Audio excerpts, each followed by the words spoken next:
Hello, welcome to Season 11, Episode 2 of I See Bad Movies. I'm one of your hosts, Dave Keane, and I am joined by the rockin', ass-kicking, bike riding ninja, Emma Spicer. Hello. Hello, welcome. Please don't hit me I'll with try your not ninja to. skills. I'll try not to. Okay. Well, I haven't watched the movie yet, so I haven't learnt my ninja skills yet. I'm sure I'll pick some up. Yeah. Well, we have seen this film before. Long time ago. I don't remember it.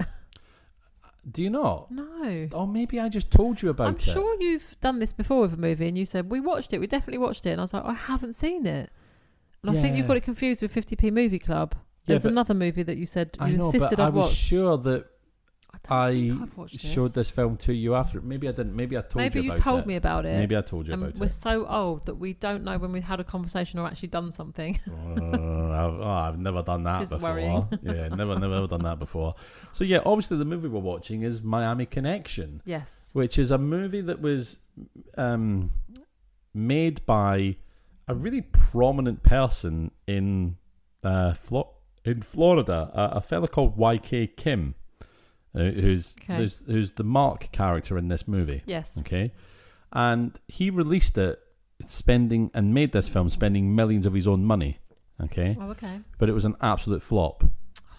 Until it was found by the 35mm film of it was found by the Almeida. I can't quite remember the name of the cinema that found it. And they put it on and it became like a smash hit. A local smash hit, and they contacted YK Kim and said, hey, you need to redistribute this movie, and he thought it was a cruel prank because it had bombed so much, but it got a real cult following much later in its life. And anyway, that's the movie Miami Connection. So we might never have heard of this film if it wasn't for a chance find and it just being picked up and the people in the local area falling in love with it and filling out the cinema to watch it.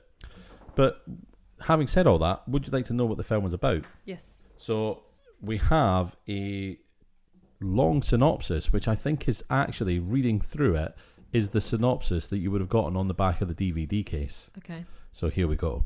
DVDs. The year is 1987. Motorcycle ninjas tighten their grip on Florida's narcotics trade, viciously annihilating anyone who dares move in on their turf.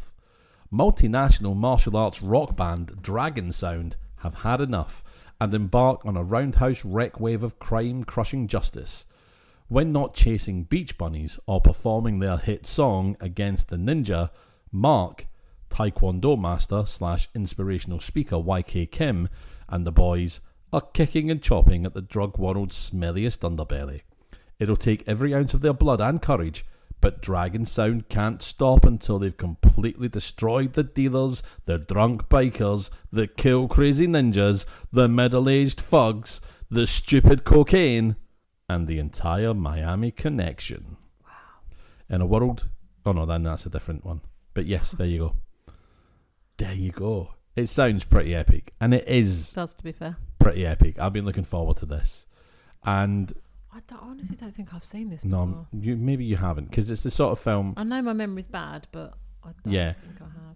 Well, when we watch it, if it doesn't ring any bells, then it's not gonna... then it means you haven't watched it, because there's no way you could forget Friends Forever, we'll be together. That's part of the soundtrack. So that Dragon Sound, the band, I'm really looking forward to the music, because it's great. I think sounds it. I think you'll love it.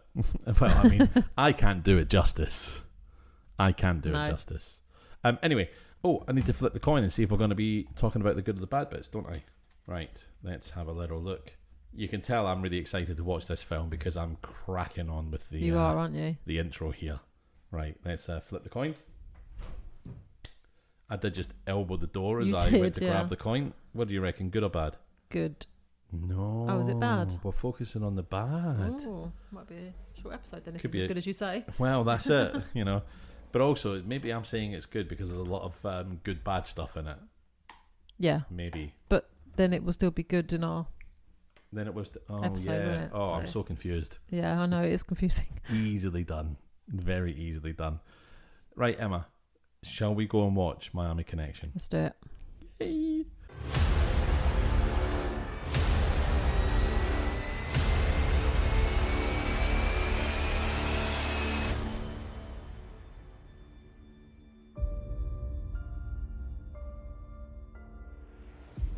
Well, welcome back, Emma.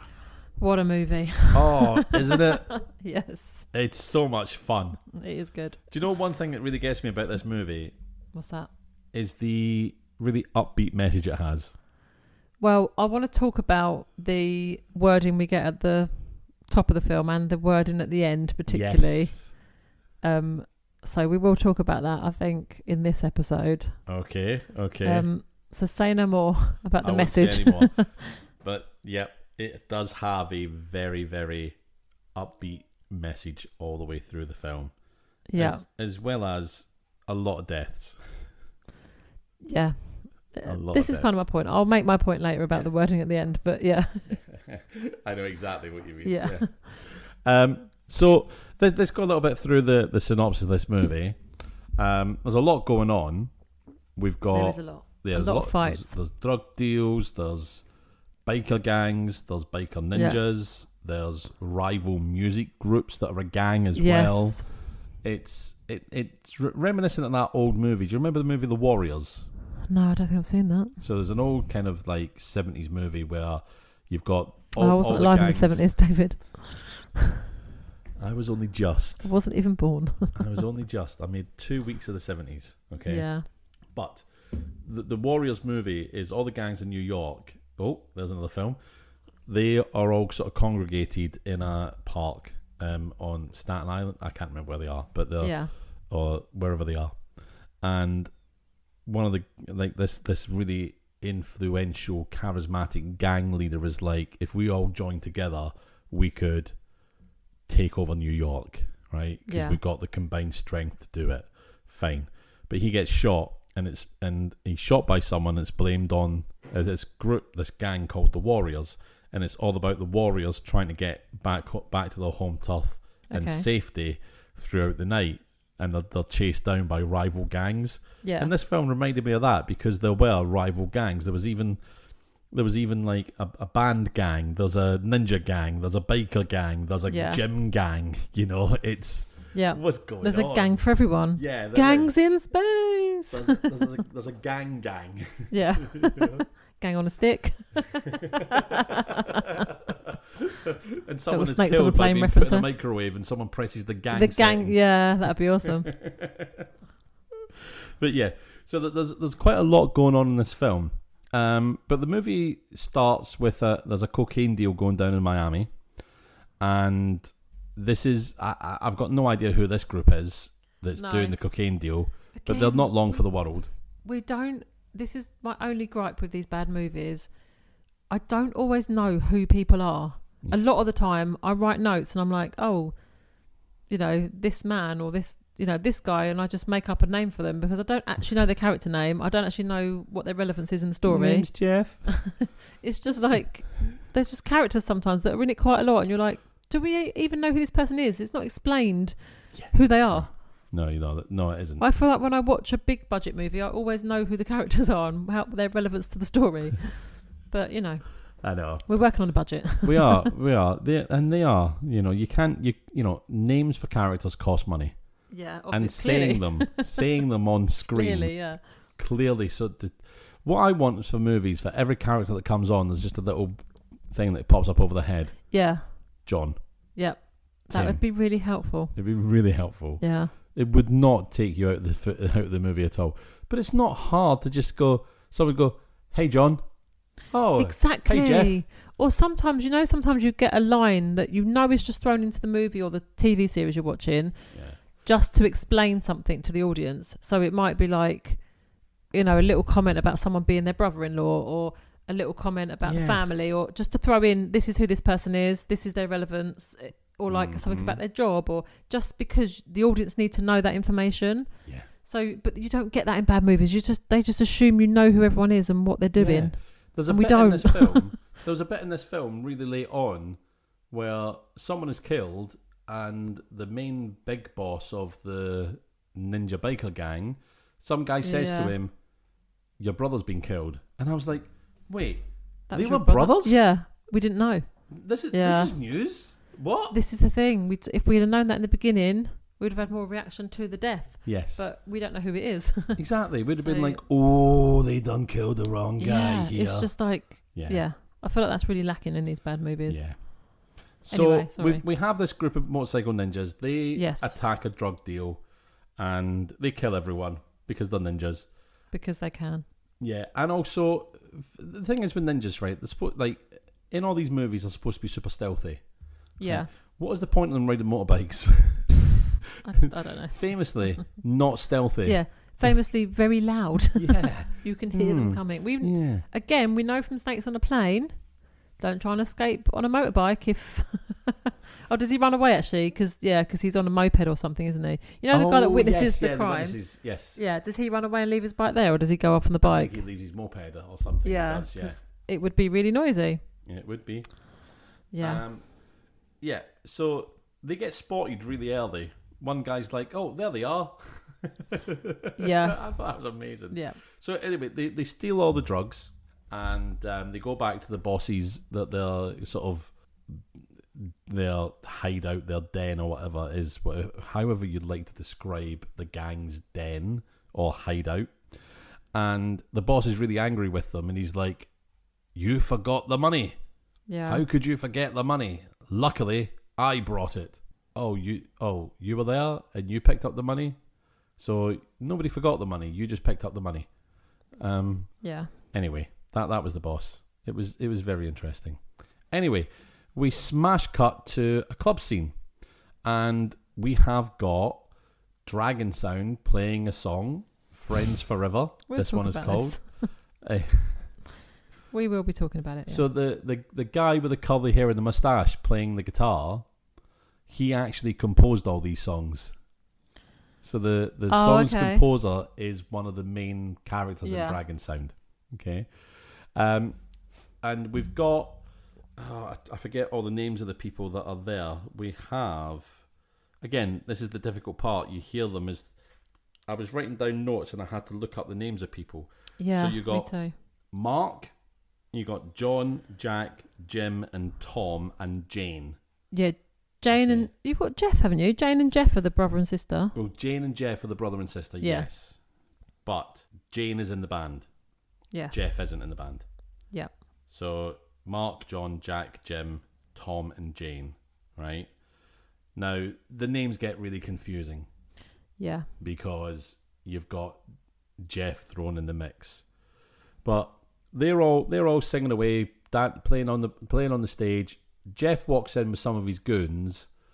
This character called Jeff, who we haven't really seen yet. Jeff walks in with his goons and he's like, "Yeah, oh, look at my sister up there with this band." Blah. He's not happy with her playing in this band. But what we don't really know at this point in time, apart from the fact he's surrounded by a load of goons, is that he's a gang leader as well. And he has got ties to the motorcycle ninja gang. We later find out because he's the brother of Yashito. And even in like the synopsis of the film, it says Yashito's close associate Jeff. And then later in the film, it says brother. Maybe they're just blood brothers. Maybe they've made a pact and a bond. Who knows? But possibly. Who knows? So he sees Jane on stage, and you can tell that she's become romantically involved with John, the bassist, because he sees them kissing. And Dragon Sound are an ethnically diverse group of 5 college students. All right. So we see them playing in the band, and then we kind of cut to a classroom scene the next day, and Jane is taking a computer science class. Yeah. All right, way back in the 1980s. So they're learning basic stuff, learning how to code Pong. Who knows? No. So Jane and John are walking out of class, and Jeff turns up with all his friends in cars. They're not a motorcycle gang, by the way, Jeff's gang. They're a car gang. And Jeff and John have a little bit of a face-off with each other because Jeff's clearly not happy, right? So yeah, but yeah, there's a whole kind of like argy-bargy, and then Mark turns up to support John in this issue, and then that kind of ends. Okay, Yeah. that kind of ends. So that ends. Then we get this strange scene where you have a band that have been kicked off of their residency of the club that Dragon Sound were playing at. And they turn up and they have a go at the club owner, like, hey, you kicked us off the bill, we want it back, get rid of Dragon Sound, blah, blah, blah. And the bar owner's like, no, go away. And then they have a fight and the bar owner beats them all up with his own karate skills. Oh, Yeah. It's all happening. It really is all happening. And then we have a scene of Mark and the guys. They're having, they're eating at Uncle Song's eatery, and they're all happy and chatting away, and then they go away. They leave there. This film is bang, bang, bang, bang, and I've got something to say about all that later. It's oh, they're doing this now, then they're doing this, then they're doing that. It is very much, yeah. And they're driving home from this place, and they're targeted by the rival gang. Yeah. And the rival gang are like, "Hey, you took our spot, blah blah blah," and they're like, "Hey, we're just hired by the venue. We haven't done anything to you. Leave us alone." But no, a fight ensues, and fights ensue quite a lot throughout the movie. Yeah. The rival gang get beaten up, okay, Yeah.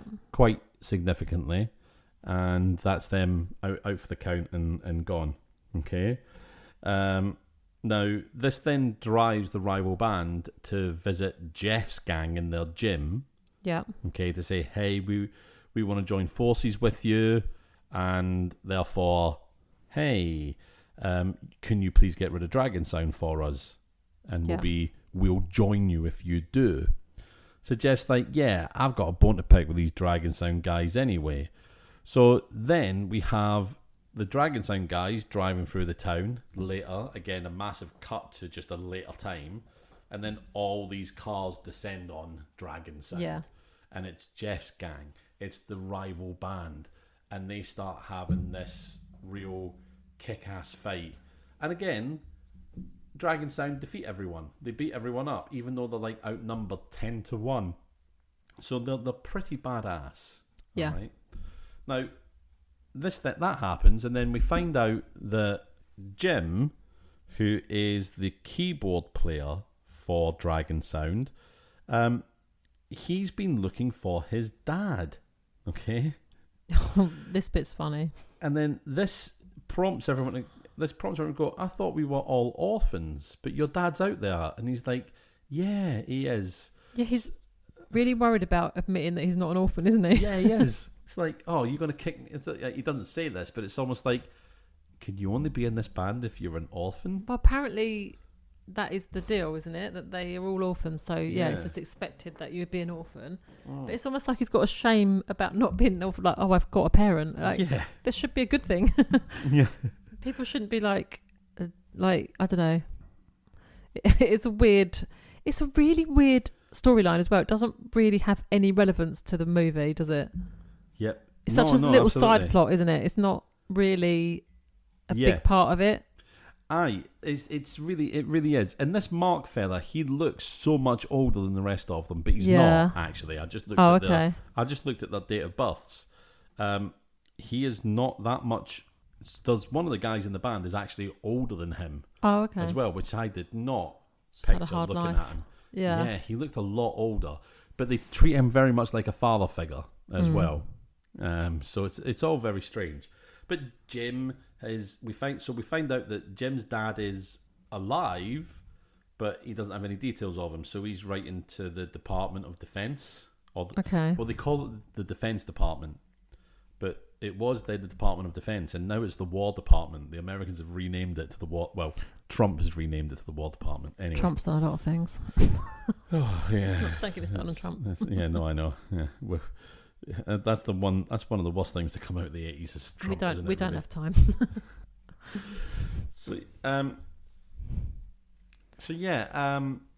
they get beaten up again. So they beat up. We find out about Jim.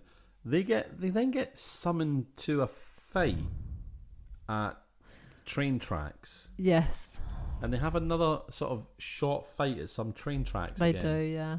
And then the police turn up, and Yeah. apparently, I don't have this down as a scene or anything, but it was just something that I found was really interesting. The police that turn up are actually 2 real police officers, because apparently this YK Kim was so respected, right, that the local towns just gave him permission to film and do anything. Oh, okay. So like he's so well known in Florida, and so loved that like, yep, you can do whatever you want. And these 2 police officers were actually in the film, and they were so nervous apparently that one of them was actually pointing his gun, which was a real gun. It was the police officer's gun, pointing the gun at his colleague's chest, because he was just so nervous he didn't know what to do with his own body. That he kind of forgot gun safety. Yeah. Kind of forgot that guns kill people. Guns don't kill people. Rappers do. I'm a fucking rapper and I might kill you. It's a blast from the Shot past, to death outside Hypervalue. Guns blazing like... What were they? How do you know Michael the Caine words? and Zulu. Because I love Goldie. What were they called? Goldie Looking Chain. That's Goldie Looking Chain were amazing. Did they have any other songs? Yeah. Oh, I didn't know any of the others. I wouldn't be able to name them, but by the way, while great. we're talking about songs, and there is terrible music in this, well, you think it's great, but I think it's terrible. I honestly thought you'd have loved it.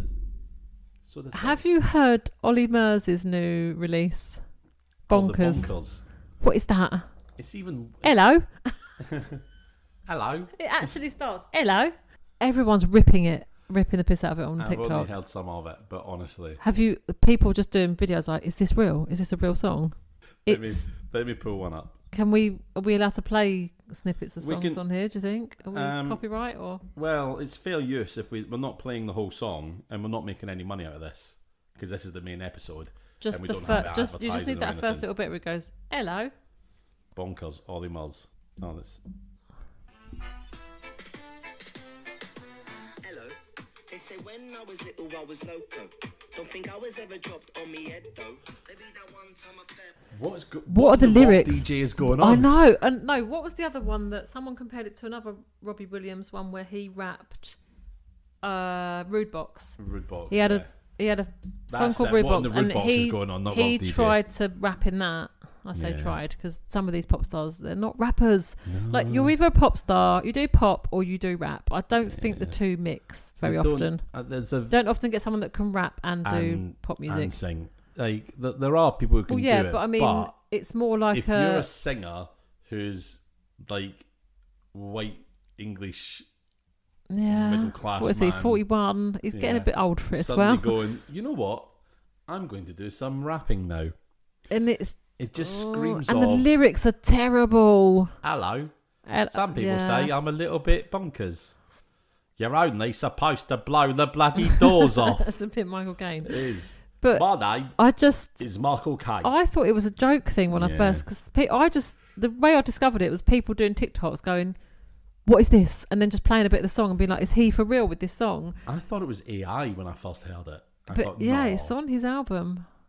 I dread to think what the other songs are like, but I just think, I mean, I'm not an Ollie Murs fan anyway, but this isn't his normal type of music, is it? He's really gone on a tangent here. It's really something I don't think it's paid off. Really, everyone's just ripping the piss out of it. Yeah, and I don't know how you can take it seriously as well when the rap starts, hello, and it's just that like Cockney accent, like hello, my name's Slim Shady. It's a bit like was it The Streets?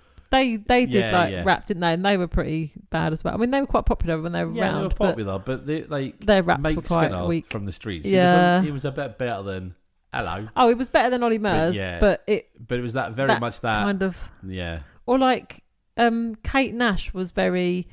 She sang, didn't she? But her accent really came through, and it was very almost like talking, singing some of her songs. Yes, it was. Yeah. So I don't know. I just don't think it worked. I think it's also the ridiculous lyrics make it even more laughable, because it's the lyrics to it is like, I don't know. It's a bit, you've given a primary school class a task of like a project of write your own rap. Yes. It's a bit like that. Do you remember I when and he's 41. Dizzy Rascal released his song Bonkers? Yes. Some people say Think I'm I'm bonkers, but I'll get more. Oh, whatever. I don't know. I don't know where he's going with it, and I don't think it's. I get that you want to, like, some people want to experiment and do something a bit different, but no, I can't see. Yeah. I've seen one TikTok of somebody saying, "Oh, he's done it again. He always like smashed it out of the park. It's just another great song from him." And I'm like, you're the only one I've seen who actually likes it. Yeah. It's anyway, sorry, just as we were talking about music, I thought I'd seen rather a lot of TikToks today about that song. I mean, verse 2. Lately, everybody asks what I'm taking. Mr. Au Natural, I'm never faking. Full of baked beans and a bit of bacon. Lovely. I'm like most blokes. Oh, no. I think I'm pretty funny with my dad jokes. Leave the whole room fuming, but I don't smoke. See, I can't say it, and I'm going to make a joke of it. Super inappropriate. Because the things that I think in my head, I can't out my mouth instead before I have the chance to check. I mean, just think of his children when they get older. The embarrassment. It's making me think it was written by like Peter Andre or someone. Yeah, It's that sort of thing he would write. Like with his insania and his... He's an arsehole, isn't he, Peter Andre? Oh, yeah, he's a complete prick. Complete narcissist, yes. All those videos that are resurfacing of when they did that reality show with Katie Price. He was an arsehole to her and immature and horrible, like really nasty. There was there something about his son wearing something? Oh, yeah, when he was really little, he was like, no, we don't do that, we're boys. And it was like, oh, okay.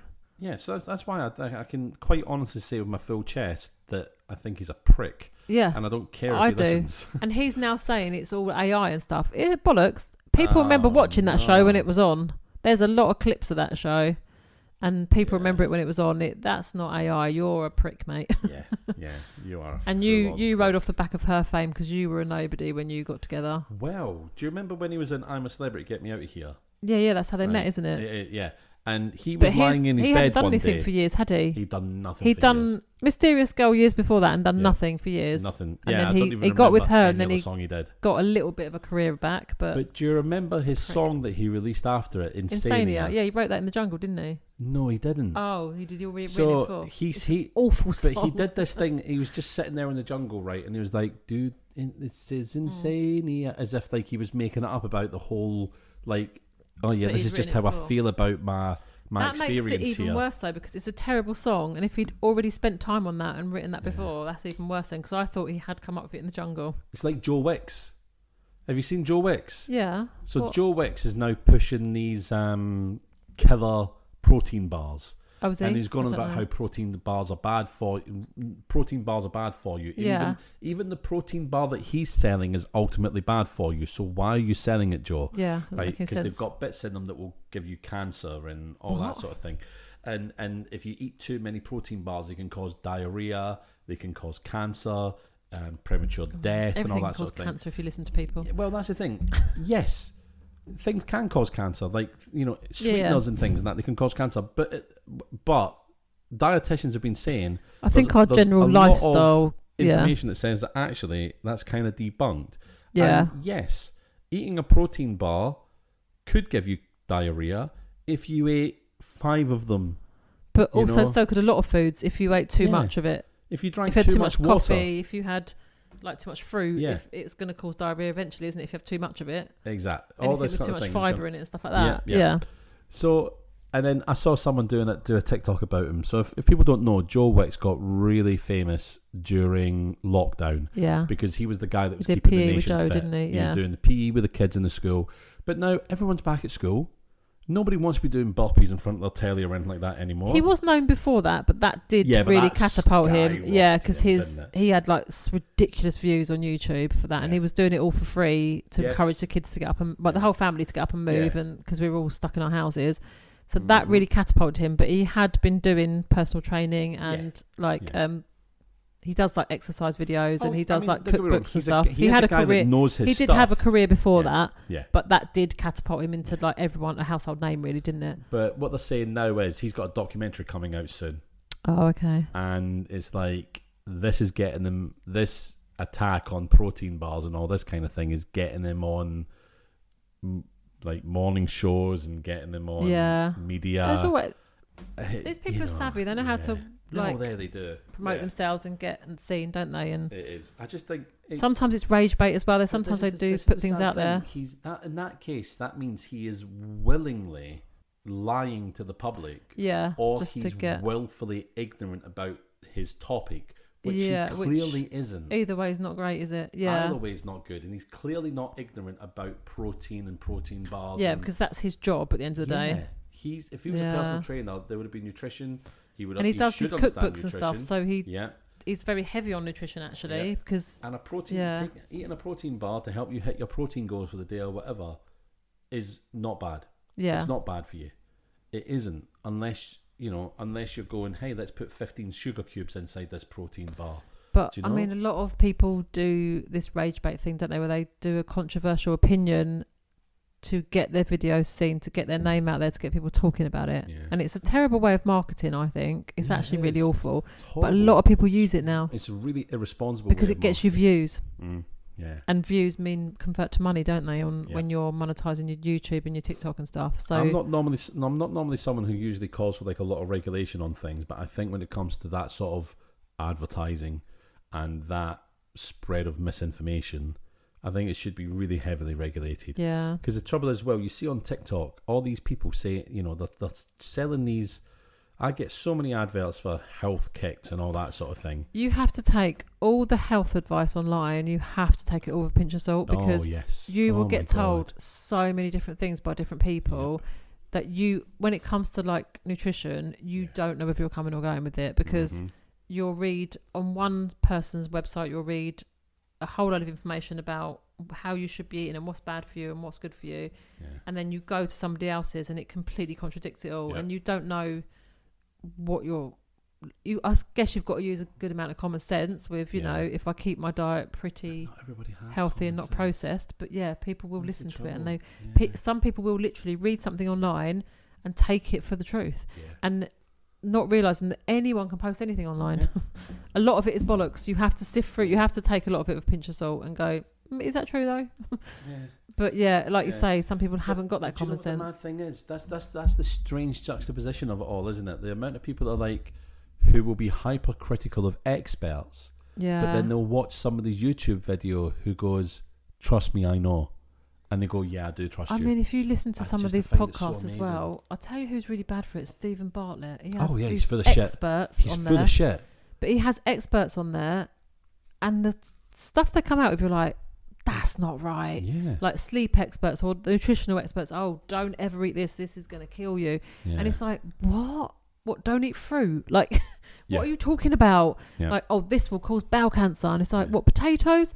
I don't think so. Like, our lifestyles are probably causing a lot more cancer now because we are not the healthiest of creatures, are we? A lot more processed foods. Yeah, and this also has to do with like plastics getting into our food and things like that, like the way they're manufactured and all of that. There's probably as a whole our lifestyles are not great, and it's stress, and it's we try to fit too much into a week, into a day. Like we're all stressed, rushing around trying to have families and jobs and everything. There's a lot of that in there, but it's just you can't listen to these podcasts of people just going, just spouting shit, and and people take it for the truth. It's the Joe Roganification of things. Yeah, it's just because he has experts on. It's just nonsense. And I mean, an expert could turn around and say, if you drank 50 litres of water a day, you'd live forever. And he'd be like, whoa, but what really? are their credentials? Wow. Where are they finding these people? Yeah. Like, what is your background? Because you can't just listen to, like, any old dummy can have a podcast. Hi. Yeah, no, like, but it's true. It's like we Google things to tell you facts. Yeah. We're contradicting ourselves again because we're like, we look it up online. But we do quite often say, apparently this, apparently that. Yeah. We're not saying we absolutely know what we're talking about. Oh God. And a lot of stuff is our opinion as well. Yeah. But these experts that go on these podcasts do have a responsibility to some extent. I know like it's our responsibility to whether we believe it or not. Yeah. But it's like none of it is regulated. It's just anyone can say anything and people just believe it because it's online. Yep. It's ridiculous. And it's almost like, why wouldn't you question, like if you're sitting there and you've got a guest on your podcast or you've got a guest on your show and they say something that is wrong, willfully wrong, inaccurate, fundamentally wrong, it's not your job just to go, oh, wow. Yeah. Okay, that's interesting. Just, why can't you just turn around and go, You can question it. that's bullshit? Yeah, or where's the evidence for that? Or can you wait back a that second. up Are with you any not saying it's research or- bullshit because you're getting a kickback from them, from Yeah. sales that they're going to get boosted because they're It's on your all deals, massive isn't it? platform? Ah, that's why. Okay. Yeah. Yeah, it absolutely drives me mad. It absolutely drives me mad. Anyway, we went from Ollie Murs to Stephen Bartlett. I but know. did we finish talking about the synopsis of the movie? No, we hadn't. We hadn't. Sorry. Right. No, it's okay. Better It's go okay. with It's it okay. So they have this fight at the train tracks or the train yard, and again, Dragon Sound win the day. Dragon Sound are kicking everyone's ass, and so therefore, what they decide to do, these bad guys, is that they kidnap Tom. Is it Tom? Oh, I don't know the names. Yeah, the lead guitarist and singer of Dragon Sound. I only know Sound. Jeff and Jane. He gets kidnapped, and Jeff and Jane. Yeah. That's the only ones I know. So Jeff being the bad guy. So Tom gets kidnapped, okay, and it's like, come and get him at this time of night, right? Back at the train tracks. Yeah. Okay. So we have Dragon Sound. They turn up and they're like, okay, they're more stealthy than the ninjas. They get right up close to everyone. They start taking people down. Okay? Yeah. But Tom's tied up on some sort of platform high up, and people are beating him up and all sorts of things. Help! Yeah. Save Tied me. to the track. And ultimately, big fight happens. Dragon Sound beat up everyone. Jeff's the last guy left. Jeff beats up Jim. Jeff beats up John. But then too Mark. many J's. I know. Jeff beats up everyone. Yeah. And then Mark's left. And Mark and John are fighting. Mark and Jeff are fighting. I get so confused with these names. I know. It's like, did they just name everyone after a disciple? I really don't know. Was there a disciple called Jeff? Probably not. I don't think but there so. was Mark and John, probably. I don't know. I'm not really up to speed with my disciples. No. That's fine. Name's Jeff. But they fight up to the platform that Tom is being held on, and during the fight, Jeff falls off the platform, lands, dies. Okay. Yeah. So this prompts the bad guys to tell the big boss, what's his name? Yashito. Okay. Yeah. Hey. I just cannot forget Fujiyama from Samurai Cop. Oh, Fujiyama. Even the way he said his name, Fujiyama. It's like he was confused by it. Yeah, I know. He's fluent in Japanese as well. Remember? Yeah. So Yashito's told this. Jane obviously finds out that Jeff has died. Yeah. And then we get a scene where Jane turns up later and meets up with John, and she's like, I understand what had to happen. And John was like, we had to do what we had to do. I'm sorry, but, we killed your brother. Yeah. Never mind. And she's like, I forgive you. Whoops. It's okay. Whoopsie daisy. Yeah. Whoopsie. So, we at this point as well, we have a letter turn up telling Jim about details of his father, I want to talk and about that that he's as going to well. meet his father very, very soon. That night, in fact. And so they pull their money together. They take Jim off to get a suit, and he gets all dressed up. And when they're driving off to meet Jim's dad, we've got John and Mark in the car. Yeah. Okay. And then they are surrounded by ninjas. Yeah. And they even go, oh no, ninjas. So they're surrounded by ninjas. And then a big fight ensues. Okay. Yeah. Mark gets, no, sorry, not Mark. Jim gets slashed across the stomach. Yeah. And Mark drags him to safety. But it's like that sets Mark and John off. Mark and John go absolutely feral. Yeah. They are gunning at the camera like, I know, yeah. And they are Facial taking expressions. no prisoners now. Yeah. They weren't taking any prisoners anyway. They were still killing people, but now they're killing them really brutally. Yeah. Which is like, Jesus Christ, I don't think you're good guys anymore. No. You're brutalizing these people. You're chopping off arms. You're stabbing them. You're Yeah, taking it's bad. pleasure in hurting these people now. But they defeat all the ninjas. One of the ninjas is seriously wounded by Mark, but he crawls away and he crawls up to Yoshito, the big bad boss, and says, "Everyone's dead." I've got this down, Okay. actually. Have you? All right. Yeah. So he tells Yoshito that everyone's dead, and then Yoshito enters the fray. And John isn't involved in this fight, but Mark and Yoshito face off, and Mark defeats Yoshito. They get Jim into the car, and they get off, and then the next thing we know, we are in the hospital. Jim is recovering from his wounds. His dad turns up.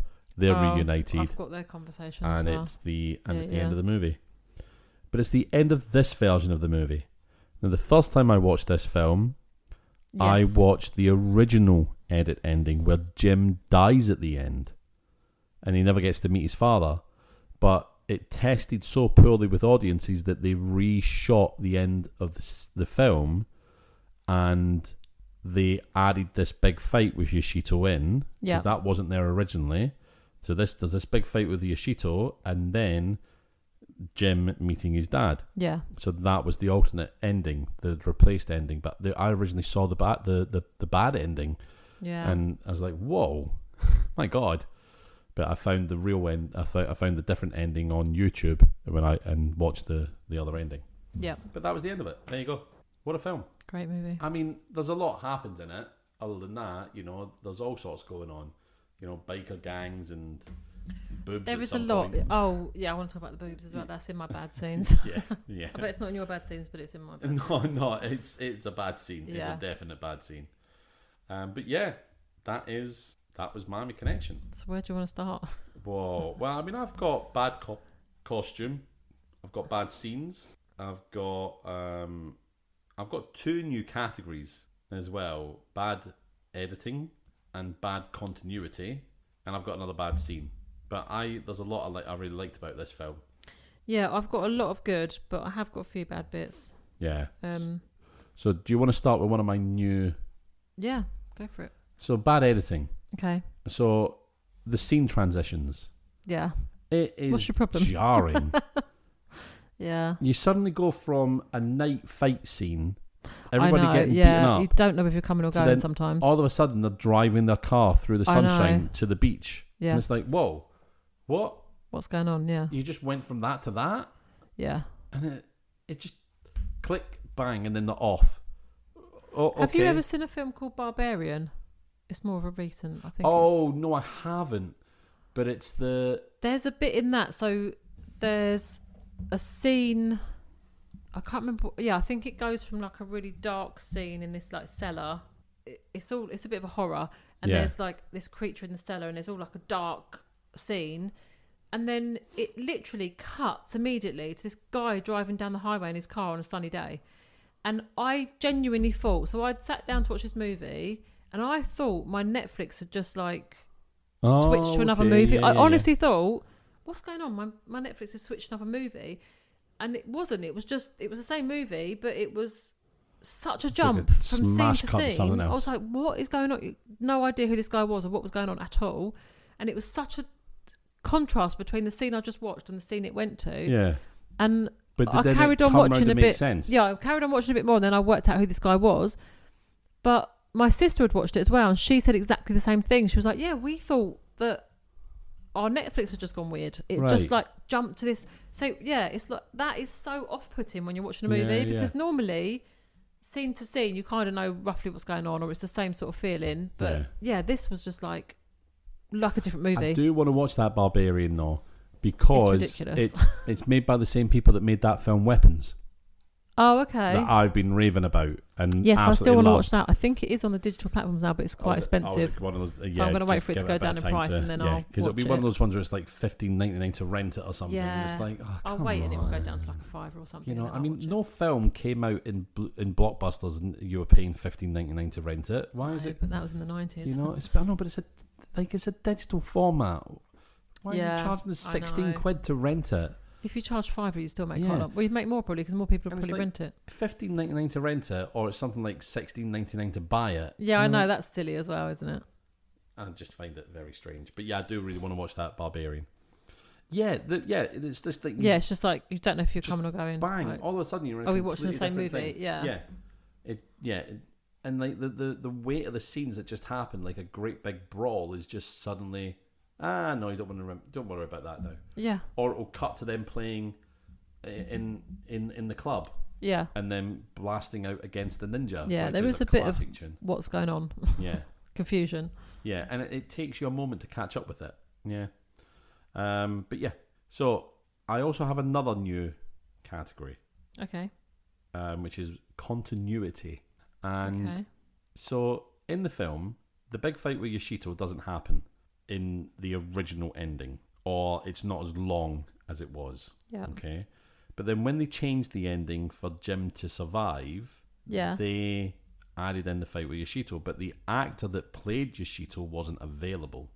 Oh, okay. So they dressed someone else up in the white ninja outfit as Yoshito. But the guy that they got to play Yoshito at the end of this film was the guy that played Jeff. Oh. And there are points when the ninja mask moves and you can clearly see that he's not an Asian gentleman. Yeah. And you can clearly see that he has a full beard. beard. I was going to say, yeah, he's got a beard, hasn't he? The other guy hasn't. Yoshito's character did not have prior to this scene. Yeah, which obviously a guy can grow a beard at any point, but not that quickly. And sorry, there you go. And then also doesn't change your race either. Yeah. It was clearly very different. I know we were told they were brothers, but there's no family resemblance. No, not at all. I assumed adopted brother. Yeah, maybe. It happened. It obviously happens. But yeah, it was a bit like, no. Was he so aggrieved by the fact that Jeff had died that he changed himself to look exactly like Jeff? I don't think so. No. But yeah, those are my two new additions. Okay, fair enough. What have we got again? You got some stuff. I've got special. You got some stuff. Special effects, music, scene.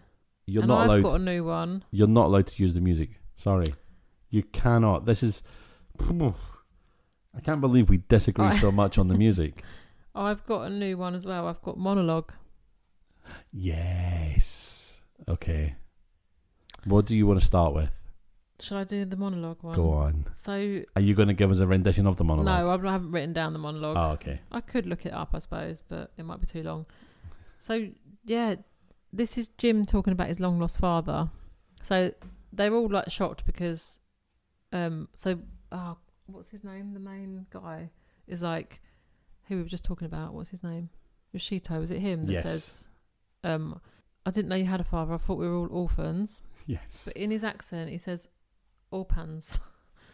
And this guy's just like picking on his accent. I know, but it just made me laugh because he was like orphans. He's just telling the story about how he grew up and what happened to his parents, but it was so over the top and dramatic, and it was giving year 6 play. Yeah. Like a primary school play. Yeah. And I just thought, oh, this is really cringe. Yeah. I know. We don't often get a monologue in a movie, actually. No, you don't. I don't actually know if we've ever had one in any of these bad movies. I can't recall one. No. But it was just, again, I didn't really see the point of the storyline either with his dad. Did you?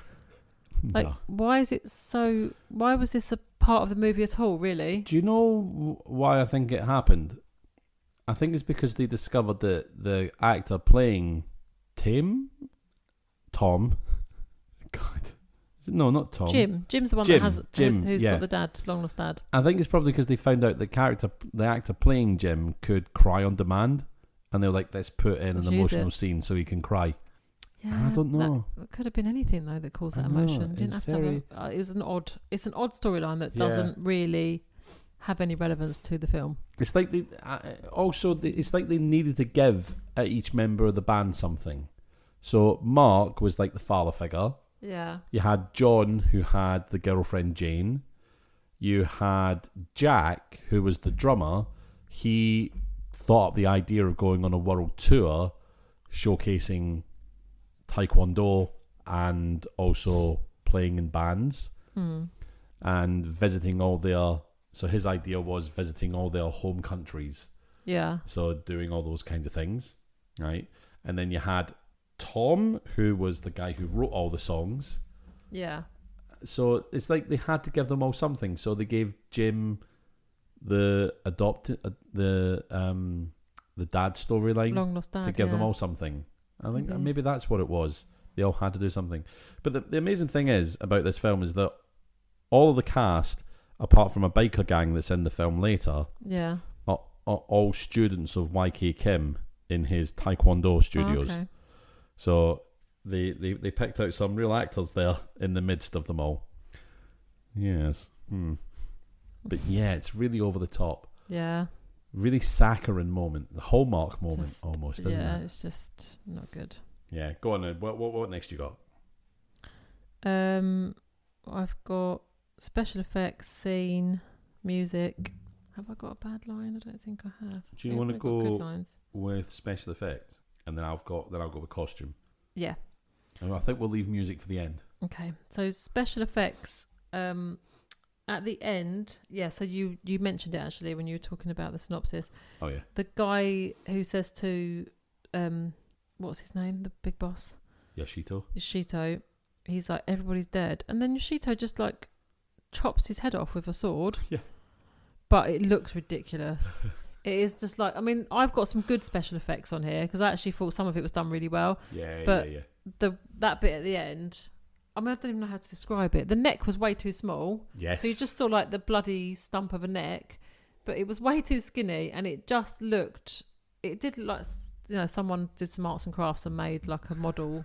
It just looked ridiculous. Yeah. So I thought that was bad. But on the flip side, there will be some good, because I've got a few other bits that were done quite well. So yeah, that was my bad special effect. I thought it was just quite unbelievable. Was pretty grim. I have a bad costume. Okay. Jeff's gang. Yeah. Jeff's gang in the gym and all that sort of thing. Oh my god. Their whole outfit choice. It's like they could have bought their clothes from some sort of 80s gang members or us. Maybe they did. 80s movie gang members. Yeah. They've got mixtures of like camel wear and tight jeans and braces, or all the good stuff. One of them's like, some of them are in caps and wife beaters, and it's just like, oh yeah, you're really going for some sort of like gang look here, and it's like, again, it's like GCSE drama. What would you like be a gang, and then so they take their ties off and tie them round their head, kind of thing, Yeah, I'm in a gang. I've got my school tie tied round my head. Look at me. It was that kind of level of dressed like you're in a gang. Yeah. Okay, let me get myself some cut-off gloves. That's very 80s, isn't it? Cut-off gloves, yeah. It was really just, oh, you're trying too hard. Painful, yeah. And you don't look intimidating because of it either. Well, we are going to talk about the music as well later. That's not intimidating either. Oh, we can't be friends forever. Could this be the first fight that we have? I think it will be. The first falling out. I think what we need to do is actually film the resulting Taekwondo fight we're going to have. Yeah, there'll be a gap of episodes because we're not talking to each other after this. If we go quiet, it might be the end of the podcast.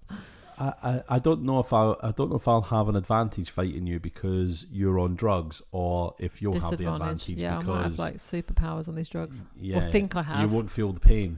Yeah, true. Yeah, so I'll just get straight back up. Yeah, that's it. Yeah. I could knock you down as many times, but you keep getting up. And like, I could do this all day. All right, budget Chris Evans. Anyway, so that was bad costume for me.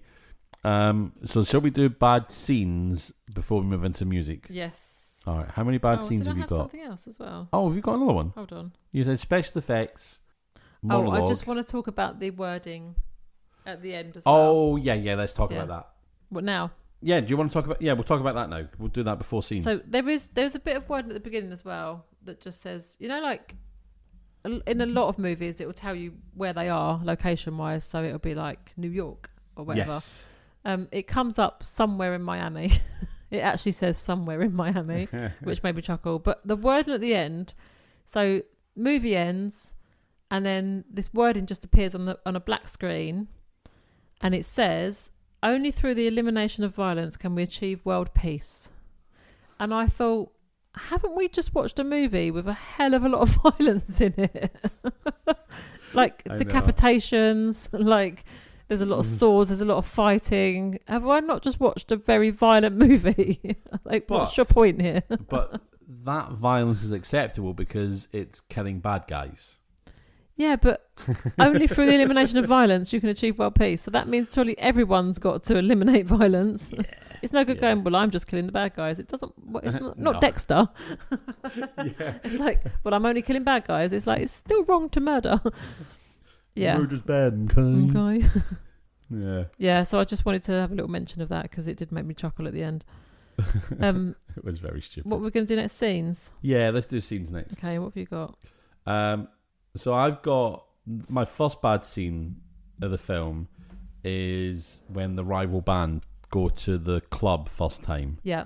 So they go to the club and they start talking. They want to talk. They're talking to the owner of the club about being kicked off the bill.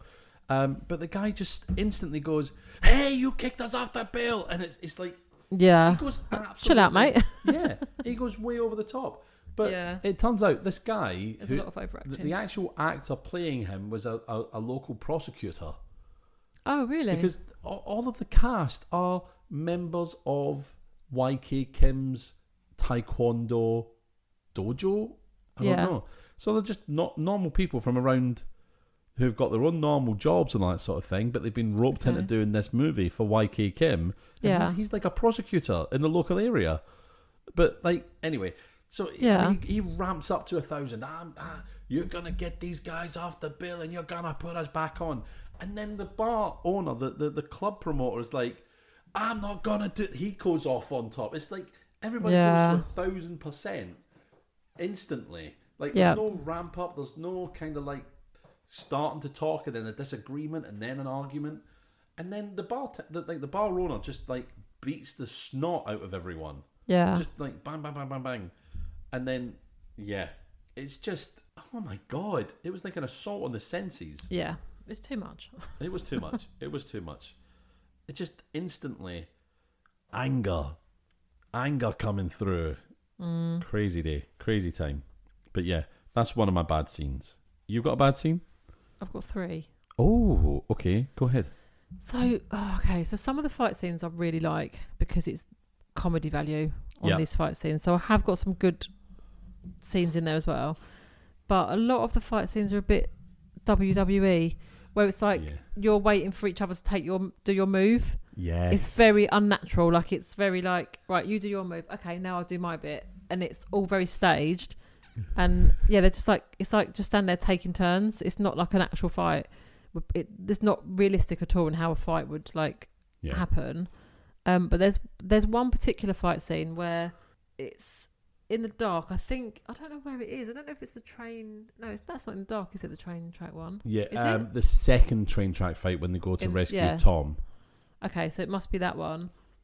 The sound effects of the swords don't match up with the actions of the swords. Did you notice that, or was it my? It wasn't my TV, was it? It wasn't. No, it wasn't. No. You'd hear like a swish of a sword, and then a couple of seconds later, they'd strike somebody with a sword, and I was like, "This is not in sync at all." And I didn't know if it was the.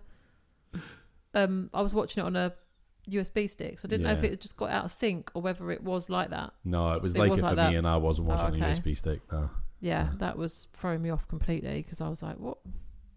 Because Lois was in the room at the time and I was like, what's that sound? And then I realised it was the sound effects because I was like, this is not matching up with their actions. And then I realised it was the sound effect of the sword, but it just wasn't matching up with the action. So do you know what got me in that scene as well, right?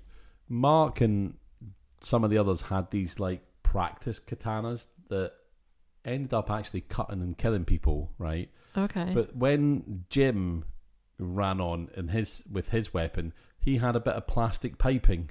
And I was like, oh, Jim. Yeah. Are you not trusted with a sharp weapon? Is this what it is? A plastic pipe is, give him a metal pipe, please. Yeah. I have another scene. At one point in the film, they go to a beach. Yes. And what's his name? The guy that writes the music. Tom. Yeah.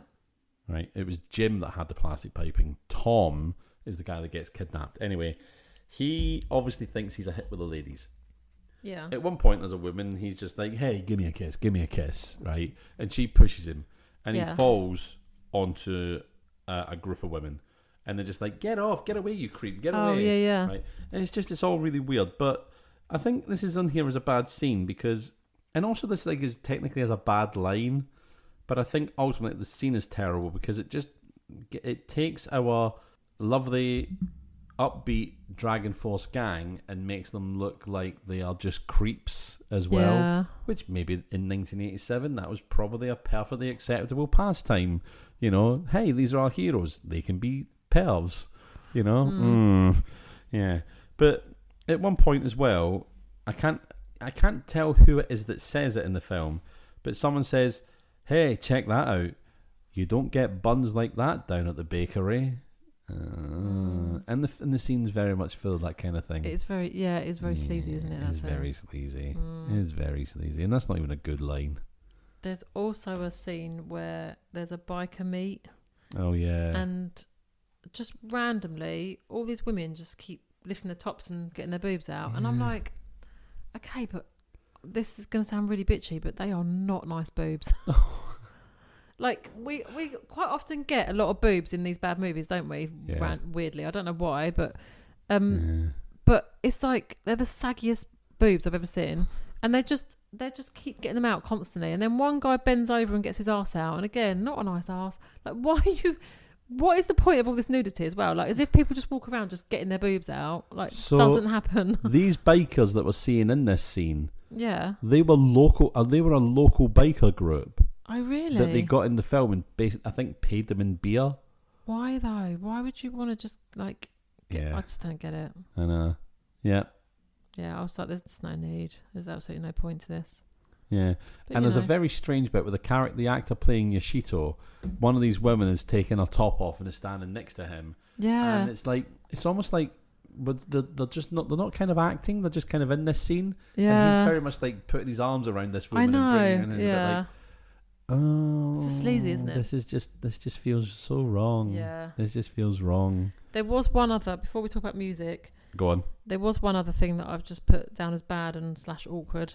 Okay. There's a so Jane and her boyfriend, quite near the end, they kiss. It's quite a close up on the camera. Oh. It's the most disgusting. Like, it's like 13-year-olds kissing. It's like you don't know how to kiss, and it's all slobbery, and it's just gross. And I'm like, why do you have to be so close as well? The camera's really close to them, and I'm like, was that necessary? It wasn't, was it? So I put that down as bad as well. Yeah. Because I was like, there's no need. By this point as well, when in ages, the actors are in their 30s. But they're playing college age people. They do that all the time. We've talked about this before, haven't we? I think it's because the working hours and stuff, isn't it? Because they can work longer if they're adults. Yeah. I don't know how much this film was following kind of equity. Is it equity I don't in the know, US or SAG-AFTRA Guild or whatever it is? Yeah. I don't know. Yeah, the Screen Actors Guild. Not SAG-AFTRA. It's SAG. I don't know. But yeah, I don't know how much it was maybe following these kinds of rules, to be honest with you. But yeah, all right. Come on, I can't believe I'm going to say this. Let's talk about the music. Right. They're meant to be a rock band.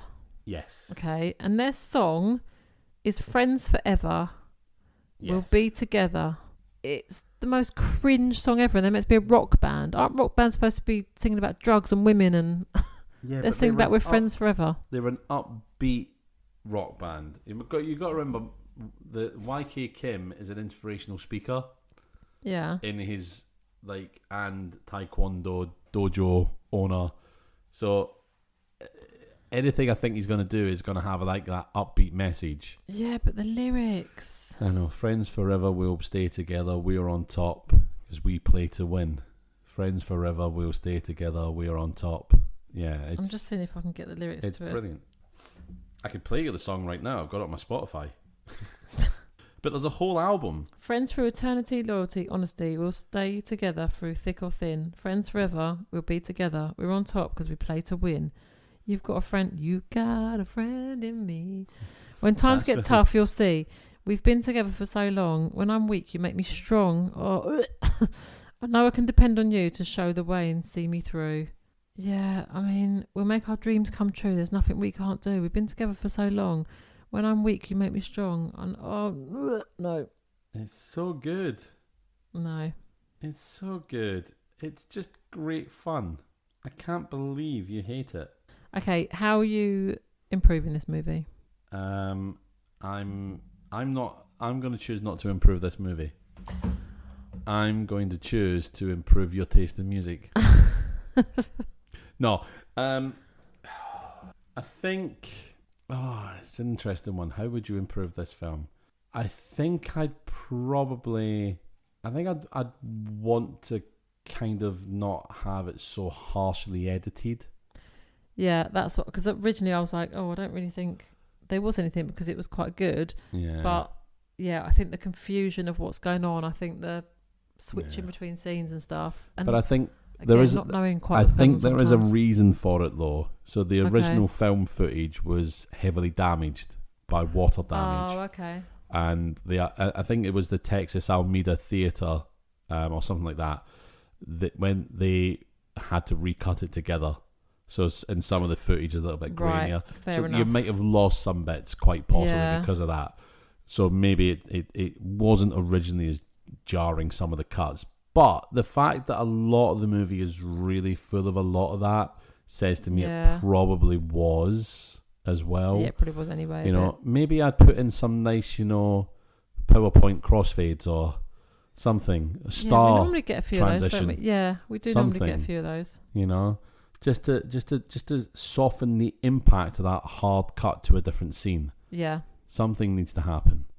Like Star Wars does that a lot, where you're cutting from like a scene in space to you're on Tatooine, and it's a screen wipe or something. It's not just it's that PowerPoint bang, transition. you're suddenly in the, you're not suddenly in this dark scene, and then your eyes are just melted by now we're in a sunny desert scene. Yeah. There's a lot of films that do that. All of a sudden, this dark and then bang, bright light, and you're like, oh, my eyes did not adjust to that. Yeah. But like it's a screen wipe, something like that. Yeah. I don't know. But yeah, I think that really harsh editing. That's what I'd change. Make it a little bit less of an assault on the eyeballs. I think I agree with you there. Yeah. So what are you scoring it? I really like this film. Mm-hmm. I do really like it. I think it's enough camp in it. There's enough terrible fights as well. There's some good fights as well. There's clearly everybody fighting has some knowledge of Taekwondo or martial arts as well. Yeah, which is good. I'd probably have picked people who were better at it to play the ninjas. Yeah, but I really liked it. I rate it highly. I rate the music really highly, as you know. I'll let that one go. So I'd probably would give this 4.5 out of 5 myself personally. Okay. It's a better film than Samurai Cop. Oh yeah, definitely. Yeah. Definitely a better film. A better bad film. And it's still a bad film in the scheme of things, but it's a really good bad film, I think. Yeah. And I like its upbeat message.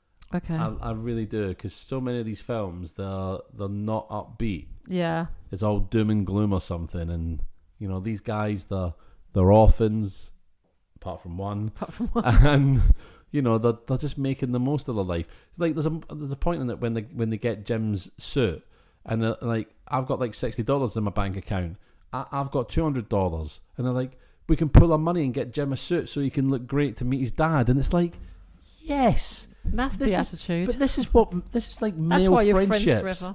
These are what male friendship groups need. This kind of thing in this day and age, get away from your toxic masculinity, incel bullshit. Yeah, just be vulnerable. Cry in front of your friends about your dad and your long lost dad.